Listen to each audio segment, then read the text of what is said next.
2 island adventure games in 1 week and the coolest Donkey Kong yet. This and more in this week's co-op and multiplayer gaming news. A huge new pirate-themed zone has arrived in Luma Island, packed with new quests, NPCs, mini-games, deadly traps, and a mega dungeon, the first of its kind.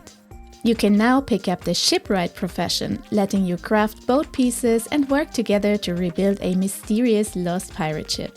Of course, there are also 3 new cuddly Lumas, the friendship-shaped creatures that give the game its name, now with unique abilities that can even help a bit in combat. And with the 3 brand new game modes, the island is now more welcoming to cozy explorers and more punishing for hardcore adventurers. These were just a few of the major highlights from this massive free update. There is also a full map overhaul, an easier quest tracker, new customization options, multiplayer treasure hunts, and more quality of life features. If you're looking for the next adventure game with farming, crafting, and some light combat, and one that's not Stardew Valley, now is the perfect time to jump into Luma Island, as it's currently 20% off on Steam. And if you've played before, you can choose to either start over fresh or bring most of your old progress with you. This includes your inventory, farm, crops, and animals. But your quest progress will be reset, as well as any progress you might have already made outside of your farm. And things like tool upgrades will be refunded as resources and money. If you like crafting adventures that not only have the word island in the title, but also a name starting with L, you're in luck. Here's your second entry this week. What a coincidence! Lance Island just released its long-awaited 1.0 update, finally adding co-op for up to 8 players. To celebrate, the game not only has a decent discount, but is also free to play this weekend.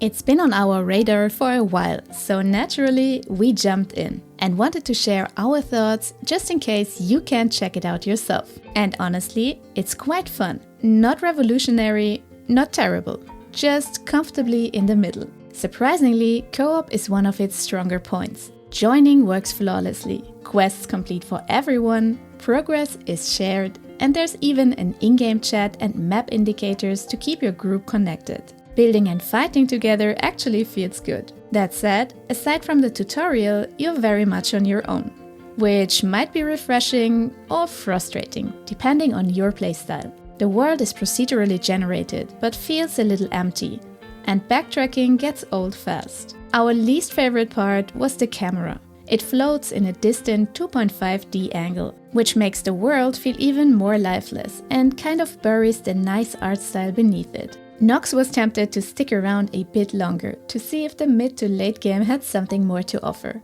I personally would rather head off to Luma Island instead.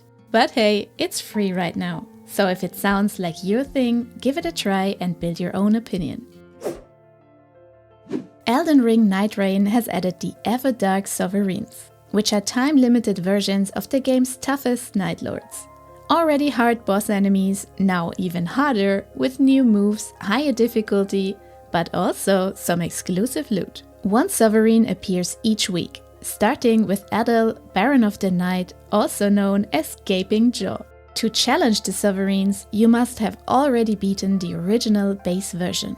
Defeating them in time will reward you with Sovereign Sigils, which you can use to unlock powerful relics and other items.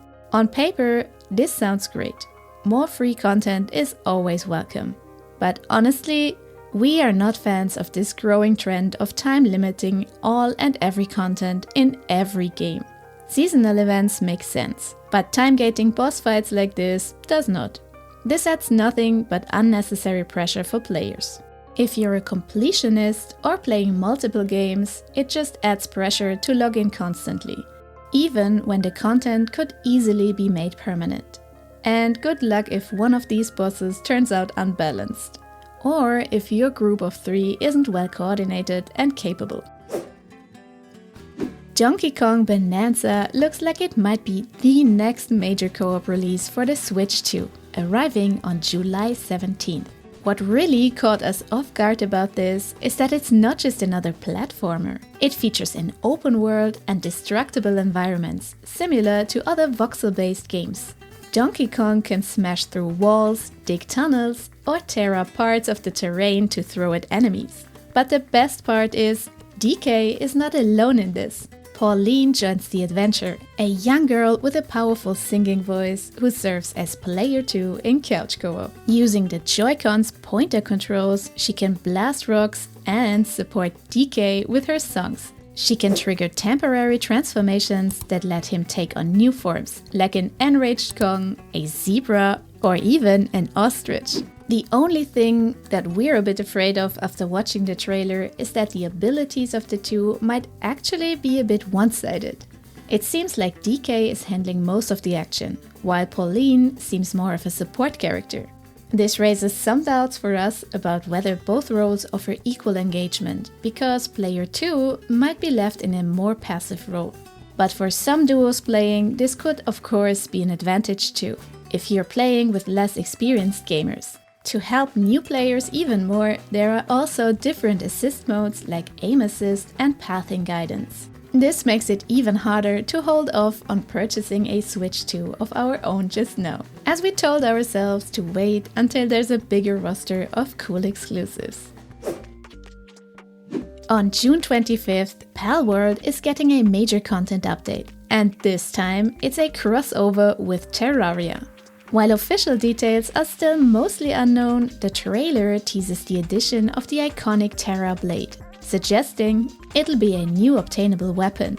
There also seems to be hints at a boss fight with the Moonlord, along with new pals, a new dungeon, and possibly more surprises in store. So stay tuned. And because one crossover clearly isn't enough, we've also got Naraka Bladepoint joining in. With its latest update, the game introduces a new PvP mode, limited time events, and several quality of life enhancements. It also launches a crossover with Persona 5 Royal, bringing exclusive skins that feature Joker, Panther, Violet, and Noir, along with a collection of themed cosmetics and Persona-themed events. Aside from Lens Island, there are 2 other games you can also check out for free right now. First up is Thunderfolk, a tactical co-op RPG built to recapture the spirit of classic tabletop nights with friends. Only one person needs to own the game, everyone else joins in using a free mobile app that turns their phone into a character sheet, controller, and guidebook all in one. And if you want to know how this looks in practice, the first 4 missions are now free, making it easy to try out anytime you like. And if a cozy night in sounds a bit too peaceful, how about being hunted for your life together? The second free title is Dead by Daylight, which delivers exactly that kind of adrenaline. It also recently introduced a Witcher crossover, bringing some familiar faces to the roster. So if you've been curious, now's the perfect chance to dive in. It's free to play on Steam this weekend. But that's all for this week. We wish you a ton of fun in co-op with your favorite people, and we'll see you again in the next one.